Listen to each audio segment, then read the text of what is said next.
Welcome into the latest episode of the 5 Reasons podcast. I'm Ethan Skolnick, not here with Chris Whittingham. Chris is back in South Florida. I'm actually here with two of the members of Miami Heat Beat. That's Greg Sylvander. You know him as at @lefty_Leif on Twitter, and also Nekias Duncan. He's at Nekias NBA. We're coming to you. There's a little background noise because we're coming to you from the Rising Stars practice here at Bojangles Coliseum. It's Charlotte. It has to be called Bojangles. So we're about 15 minutes from downtown, and we just got through with Rising Stars availability here. The Heat do not have any players in this game. They do not have anybody in anything except the All-Star game. Dwyane Wade added as a special commissioner's selection, and we'll talk to Dwyane at some point tomorrow. I'm sure he's going to be available with all of the All-Stars. There was a lot of talk about Dwyane today, and because we were prompting that, and we're going to get to that here on this little special edition podcast that we're going to put on both the 5 Reasons Sports and Miami Heat Beat feeds. Make sure that you follow and subscribe to both Miami Heat Beat and 5 Reasons Sports, also the other 13 podcasts in our network. There's actually another one, too, called Minding Our Business, which actually Jason Jackson, who's up here this weekend, is a co-host of, and we'll have another episode of that in a couple of weeks. So make sure that you check out all those and subscribe, get all of the old episodes as well as all the new episodes as soon as they post. We also have a website that's coming in March. We're going to have all of our content there, all of our podcasts, exclusive video, columns, merchandise, etc. All right, so we're going to start here today before we get into the Rising Stars and talking about that. This weekend, the reason that I'm here is Dwyane. Otherwise, I don't know that I would have come to this. I was at his first one in Denver in 2005. Which was really about LeBron James because it was his first one. So you could be in the locker room and talk to Dwyane for 20 minutes because everybody was around LeBron. It's hard to believe how old I've gotten, how old Dwyane has gotten, that he's been at this many. I was in favor of the commissioner's selection. I think it's appropriate. I'd like to see them try to do that even more years. I don't know that you'll have two guys like Dirk and Dwyane. They could have done it with Vince this year too. But I'm glad that he's here, and I do think this weekend is going to be somewhat about him. I want to go to Leif here. To start, you were talking to some of the players about Dwyane. What did you take from him? Yeah, it was really cool, actually. When you mention Dwyane Wade to any of those guys, their eyes immediately light up. And I think that that's a cool thing. It kind of shows what impact Dwyane Wade has had on the league, has had on the young players, the next generation of guys coming up, particularly guys like Donovan Mitchell, players who have kind of modeled their game after Dwyane. So, you know, it's fun to watch. Because I, like you, was from a different perspective watching Dwyane Wade's first All-Star game, watching his career unfold. So to kind of see this culmination, it's a cool thing to be here. I know for you, you've been to 9 of these things, 10 of these things. For me, I'm like a kid in a candy store walking around here. So, but yeah, it's awesome. Everyone had really cool things to say about Dwyane, and I think we're just going to hear a lot more of that as the weekend unfolds. What did you hear, Nekias? I caught a little bit of the players talking about Dwyane. I was around your scrums, actually, so I was catching some of that. It was Jared Allen. He mentioned that he was a LeBron fan, but he really found himself becoming more of a fan of the Heat once LeBron joined Dwyane Wade. So even guys that don't play the same position as Dwyane still kind of, felt Dwyane he made an impact on them as well. Yeah, I think the big thing here, let's go through ages here. I'm not sure that I really want to do this because I just had another birthday a couple of days ago.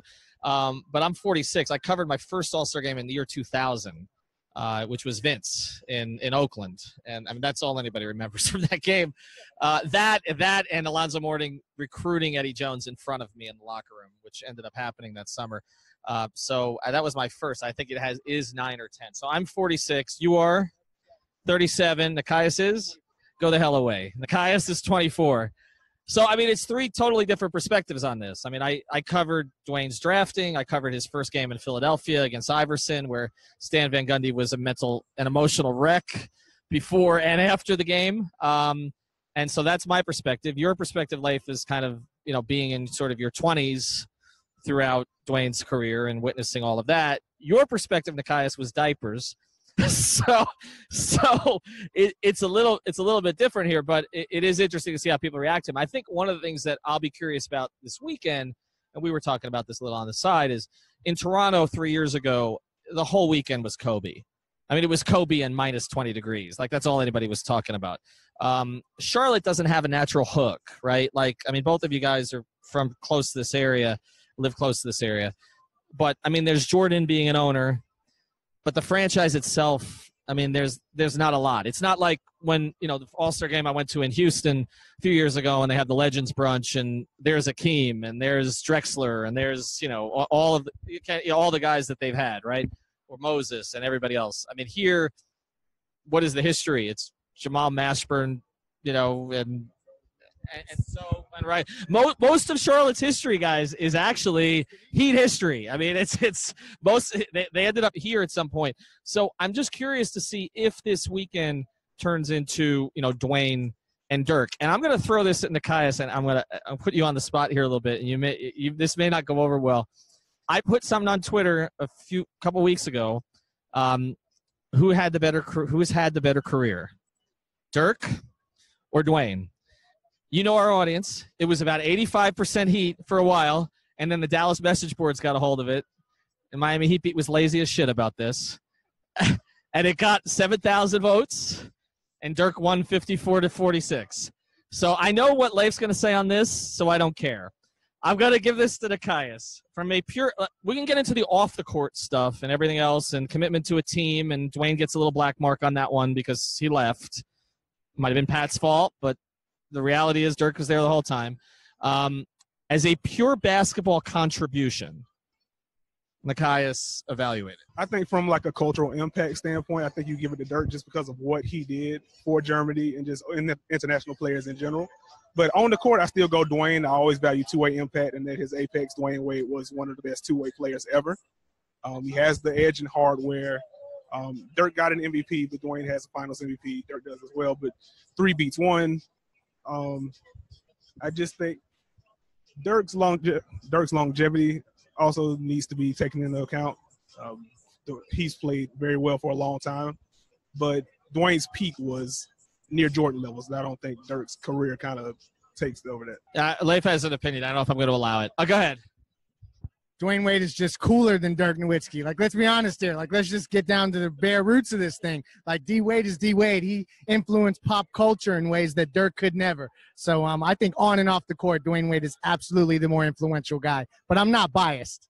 Yeah, I mean, Dirk did bring David Hasselhoff, though, into the NBA conversation. And, I mean, if you can do that in a non-just Knight Rider sense, I mean, people were actually listening to David Hasselhoff's Christmas songs and stuff like that.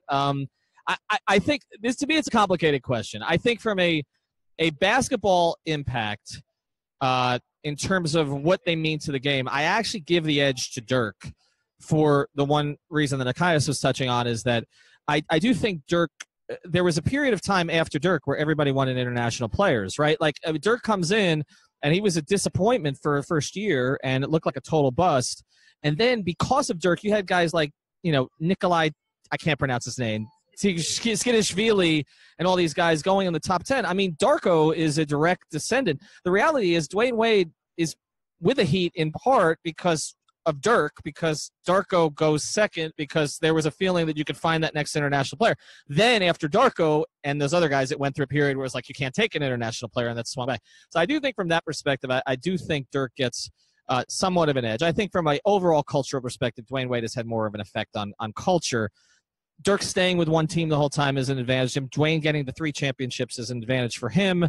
But I also think when you look at I think what one of the knocks against Dwyane is Dwyane went through a period of time in his career he wasn't healthy.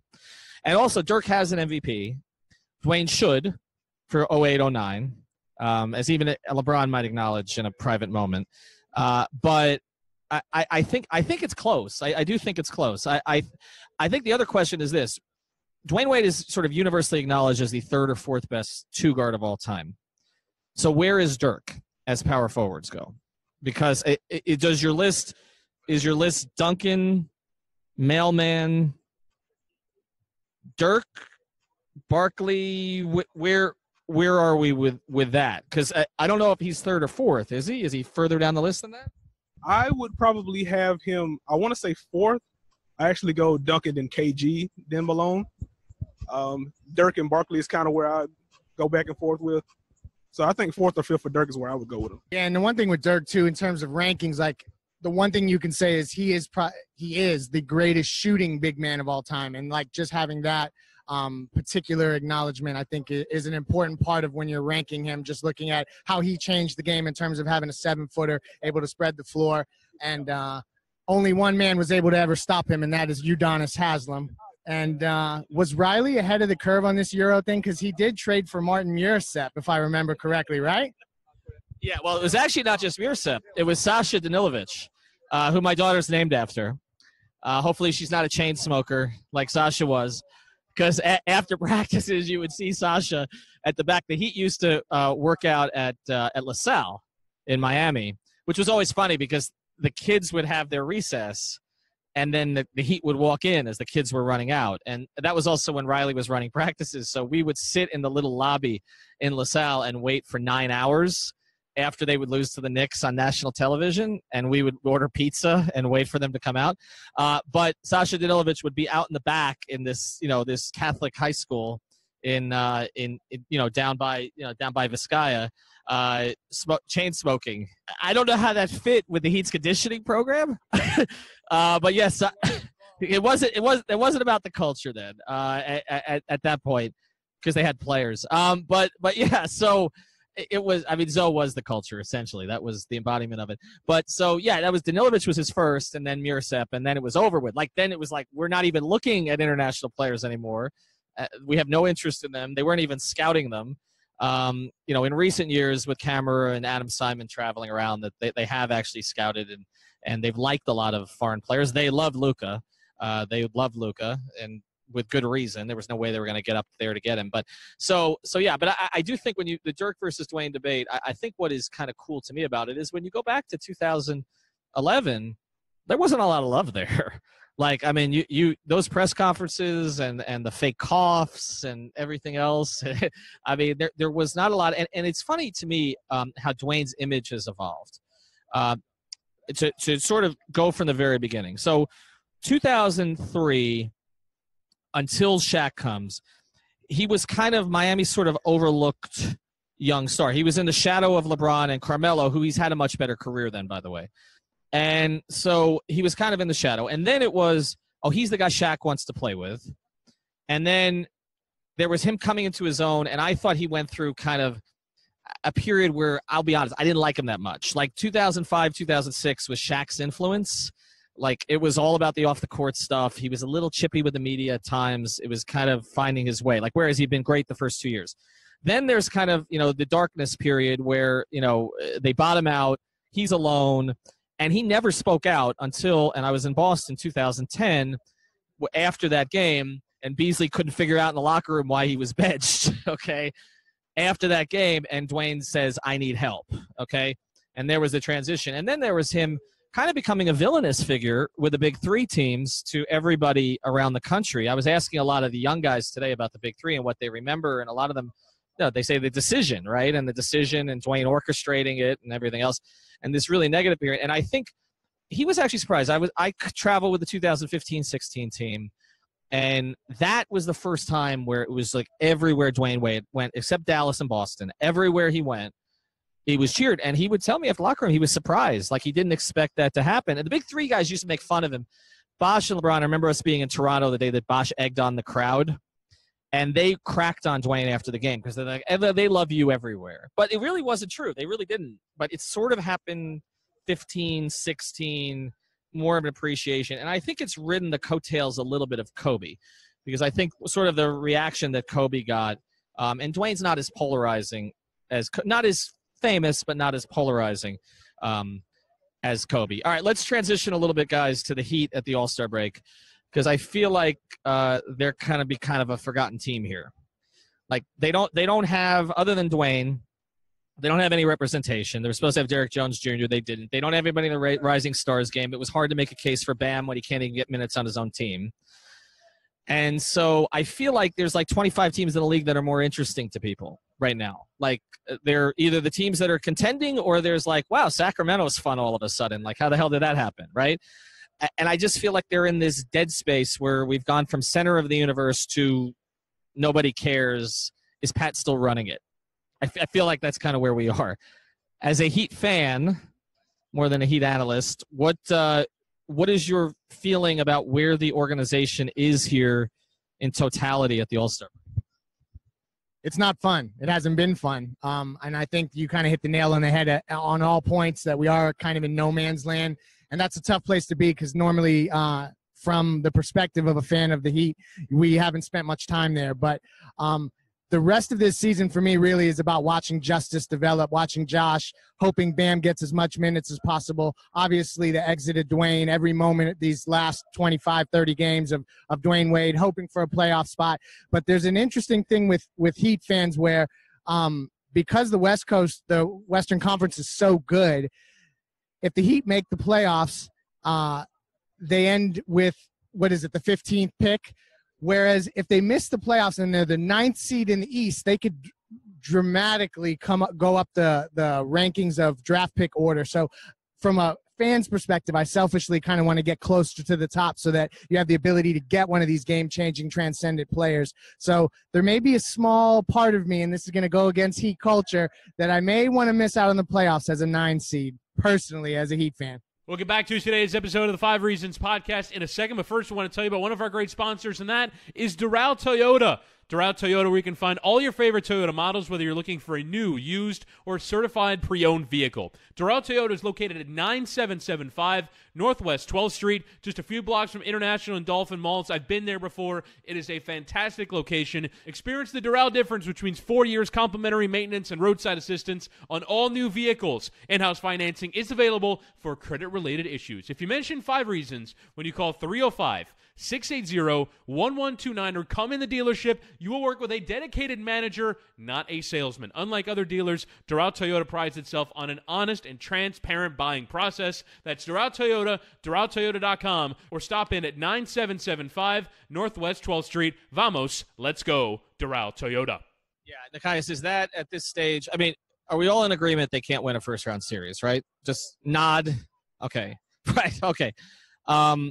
So if that's the case, should there be a subtle tank here the second half of the season? Even if you don't want to call it a subtle tank, they just need to transition to playing their young guys. And like Leif said, if you want to prioritize Wade, that's also fine. Give him the farewell that he needs, but play those 4 together. Make sure you find a way to put spacers around them so all 4 of them can look better than they are right now. And that's just the way you take the rest of the season. You put shooters around the young guys. You put shooters around Dwyane. Let Dwyane operate pick and roll. Let him play off of Justice and vice versa. Feed Bam some lobs. You can bring some of the excitement back. You can see the young pieces in environments that suit their skill set. And it all looks better and you feel better going into the year. So even if you do miss the playoffs, you have, 9th best odds, 10th best odds. You can add another young piece. Then you're entering the summer with Hassan's at expiring, Goran's at expiring. You can start to see a little bit of a light of it at the end of the tunnel there. What's frustrating to me is I don't feel like the team has any direction. I don't feel like they're aligned. And we've talked about this. It looks weird to me night to night. I don't know who's pushing for what, right? So you have the Tyler contract was Mickey and it's gone, but it cost you basically getting something for Ellington because you had to throw. I mean, if you weren't going to keep Wayne, you basically had to use Wayne as the way to make the deal work. So to me, that's frustrating that you have the Tyler thing, but that's gone. So the other of the 3 contracts that Pat signed, which are Dion, JJ, and Hassan, I'm going to put Kelly to the side. But those 3, so it feels like he's justifying that. And Eric at the same time, I don't know where Eric's headspace is on this. It's hard to figure out. I will say this, and I'm not around like I used to be when I was around him every day, and I've known him since 1996, okay? So he looks tired to me. He looks tired. He looks mentally spent on this. Like talking about the turnovers every night, answering the same questions, which have to be asked by the beat guys about why this guy's playing and why this guy isn't playing. It just doesn't look fun to Eric. And 2 years ago, it was fun. Like, he was texting those guys trying to make the playoffs, and one of the most enjoyable teams he coached. Even during the Big 3 era, a conversation I had with Eric on the court after a game in Phoenix. He was waiting for his family, and I was like, so this was during the Heat were coming out of that 9-8. So this was during the 21 out of 22 where they're playing a bunch of soft teams. And I remember, I just happened to be hanging out on the court after the game, and so he says, in 25 years, I'm going to be able to say I coached this team. So every time it gets difficult, that's where his head was during the Big Three era. During all of that, during the crush of the expectations, he still could look like he was having fun with them. He looks like he's having no fun with this group. He looks tired. It's not just because he has a baby at home. It feels like sort of a struggle, whether it's internal or whether it's internal in the organization of trying to keep guys happy. God knows what's going on behind the scenes. That stuff's going to come out, okay? But trying to keep guys happy with minutes, dealing with agents who are calling, wanting to know why their guys aren't playing. And when you know what's best for the organization is 35 minutes of Bam, Justice, and Josh, and Derek Jones Jr. with 25 to 30 when he comes back, and yes, make the fans happy with Dwyane, and that should be what's prioritized. And instead he's force-feeding, JJ out there as a starter for all that time, which I can't be his call, okay? And everything else. And to me, that's what's frustrating and made this season kind of unwatchable because I just don't see anybody on the team having fun. Are there any of them, right? Are any of them having fun? No, you bring up a really great point, and I think that the organization is at a crossroads where you start to hear guys like I saw Barry Jackson tweet something about Dwyane Wade discussing his potential future in the front office sometime or in ownership. Udonis Haslem has talked about similar conversations. They've talked about Chris Bosh working with the big men kind of as a player development guy, similar to Alonzo Mourning. And I wonder if this may be the moment where the front office and the organization itself can start to kind of look at how they may realign some of these guys and integrate some of these players. Battier's taken on this new role. So you have kind of these guys that have a strong influence. They've been around the organization, and maybe this is the opportunity for them to see a transition of the guard, we'll say. Yeah, and I think, I think the Bosh thing is the biggest piece of this to me because Shane was already there. But the fact that Chris has given up on playing, integrating back into the organization, is a great thing. And one of the things I always said about those Big Three teams was they were the most intelligent teams I ever covered. I mean, that room, James Jones is a GM now, right? Shane Battier is probably going to be a GM.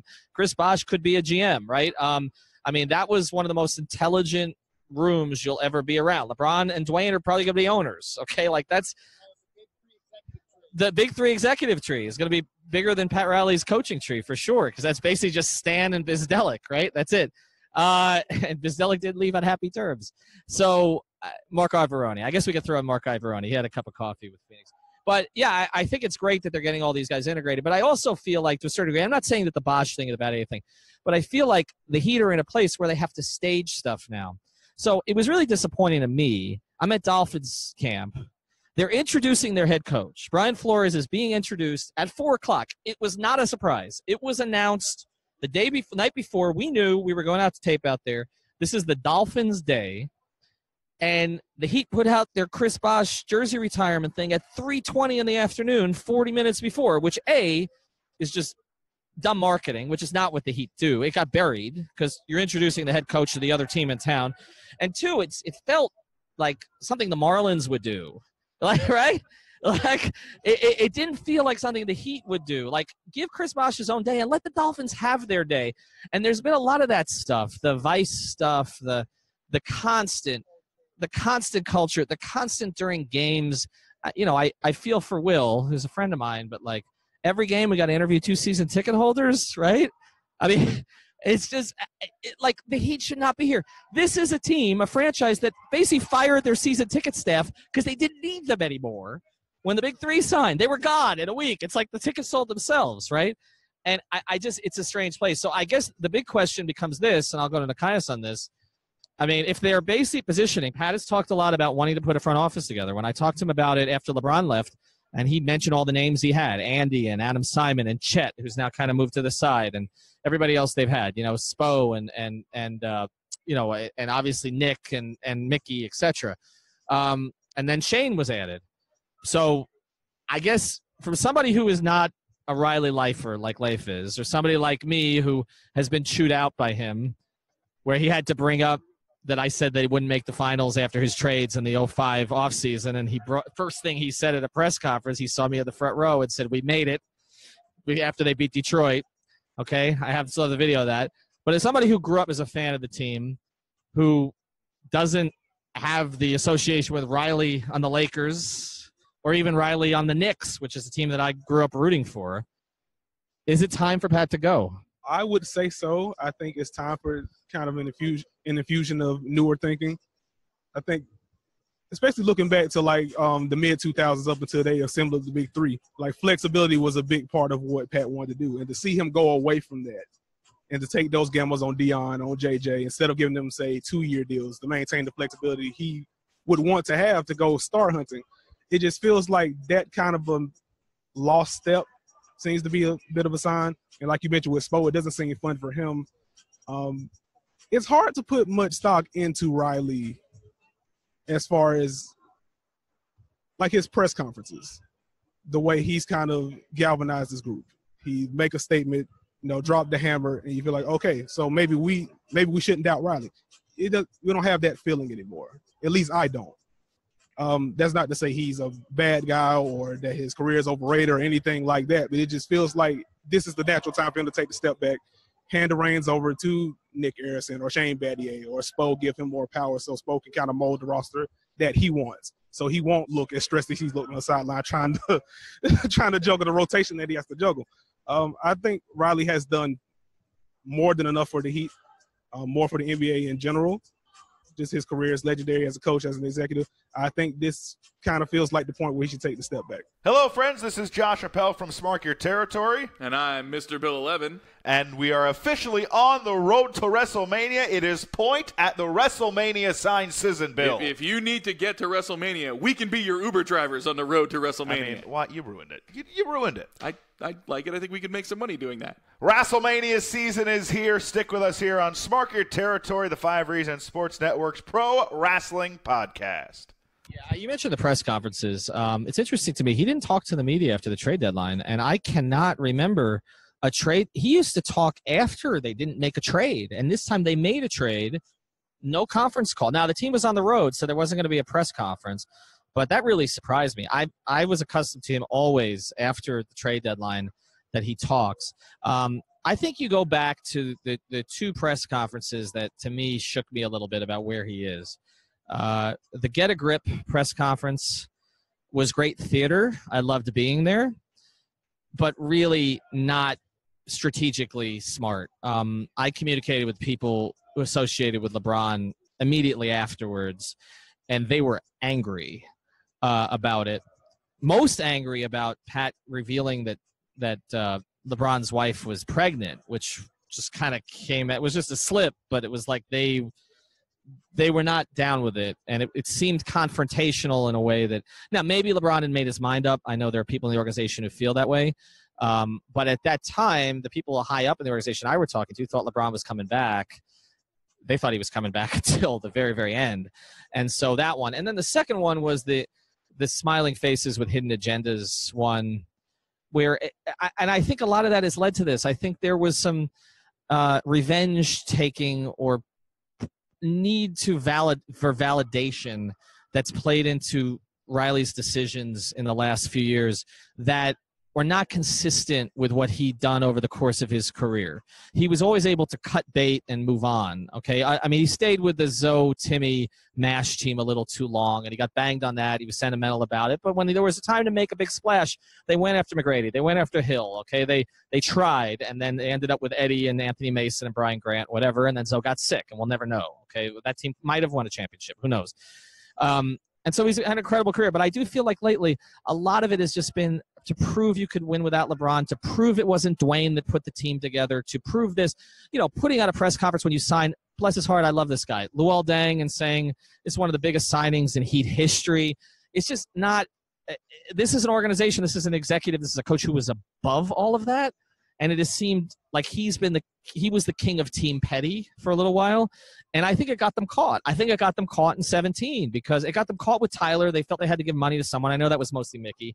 But then in 17, after they did the smart thing and Andy put all those contracts together in 16, to pay Deion when there was no competition for his services, 4 years, because he said culture a bunch of times and he hit a shot to remind you of Dwyane, and he talked about how great it was to be in Pat Riley's office, or to pay JJ because he had culture tattooed to his forehead.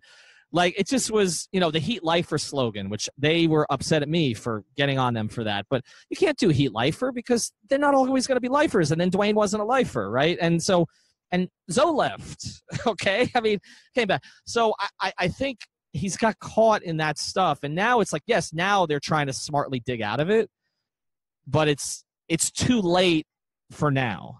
And so, I was around. I started my career at the end of Shula's tenure, and it feels the same to me. It feels the same. The only difference is there's no Jimmy Johnson that everybody's clamoring for, so it's a little bit harder. And you mentioned turn the reins over, and you mentioned like 6 names, right? Like, I don't know who it is. Is it Shane because he's the guy who could relate the best to players and has the analytical background? Is it Spo because he has the best reputation around the league? Is it Andy because is it Nick because he has had to juggle all these hats and he obviously controls the money? Is Adam Simon get a bigger role? It's hard to tell. All right, we're going to do this rapid fire here to finish, and hopefully this is recorded properly because otherwise Chris is going to kill me. Give me one thing other than the Heat. One storyline tied to this All-Star game or tied to someone in this All-Star game that interests you the most? One storyline for me would be probably Kemba Walker in his hometown. I think that's a cool story. It's cool to see the city rally around their hometown guy. They've thought about trading him and have stuck by him. So I think that's kind of a cool thing in his home city. So I'll go Kemba Walker. I think everyone is trying to figure out just what's going on with Anthony Davis. He obviously hurt his shoulder the other night. Him leaving the arena before the game was over, it was kind of odd. Alvin Gentry has been thrown through the ringer trying to answer all these questions, and Anthony Davis isn't there. I think the NBA world's kind of wondering, so A, is Anthony Davis going to play, and B, just how the rest of the season is going to go in New Orleans. I'm going to give you the same answer I give every year. It's LeBron. Because it's always LeBron until it's not LeBron anymore. And they're not in the playoffs right now. And they've gotten a bit of a benefit because the Clippers, basically packed it in and decided not to push. So they'll slide back to them. But how real are the Kings? I mean, if the Kings – I liked some of what they did at the break. I think Harrison Barnes, I don't love the contract, but I think he can help them a little bit. And I think, if Fox and Bagley, if they don't wear down as the season goes on, I know what the NBA wants. They want Lakers-Warriors round 1. That's the dream scenario. Yeah, the Sixers 5 is interesting. I think Boston struggles. I think the other question is who is next after LeBron? Is this the All-Star game where it's about Giannis? The other thing that has not gotten a lot of talk this year, and I wonder if it will here, is Kawhi. Is he staying? If they're the best team in the East, if they make the finals, they just added Gasol. It's kind of like, is there an assumption he built a $12 million house in Los Angeles? Is he going to be a Clipper?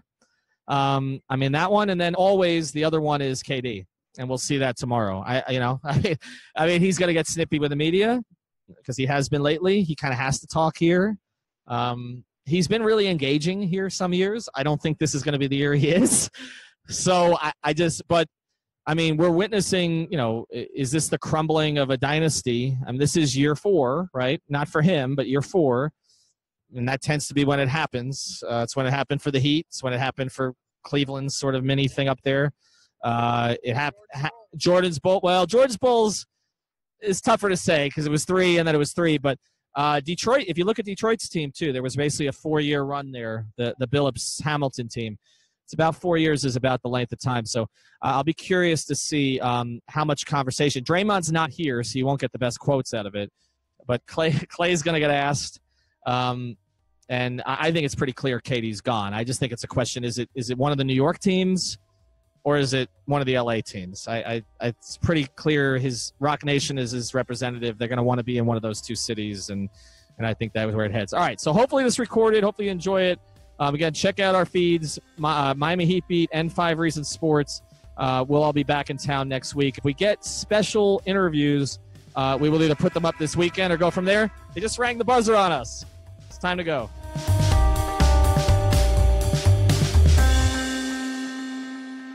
Thank you for listening to the 5 Reasons Podcast. Thank you so much.